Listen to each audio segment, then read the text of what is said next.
Did you subscribe? Did you subscribe? Subscribe now. Let's go. Here's MAakhumalo. It's MAakhumalo, yeah, MAakhumalo. To those who don't know, this is MAakhumalo from Mselegu's wife. She's explaining that she's also going through like anyone, you know. Not that because we see her on TV and like, hi man, this day living, you know, life. But she also experienced, you know, challenges that we face as people, you know, face in the world.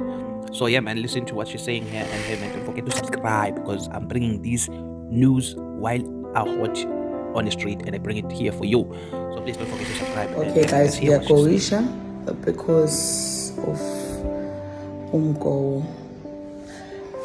it's part of my life. Engoyishisa kakhulu ke namhlanje.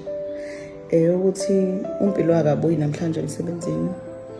Uzolala ka colleague wakhe ngoba ku closer to la azobe. Futhi manje soyimina ngamdrop emsebenzini. Sifika nini la khona i-teenager seyilala kamngani wayo sondezela umsebenzi ukhula komntwana.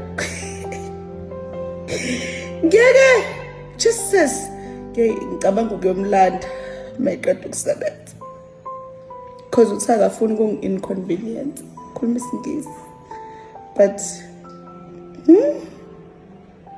kenze njani bese kahambeli liyakhuphuka ilanga liyena ngokuyozilahla kunina kodwa I'm like umntanami akabuyi hamba nesikhwama.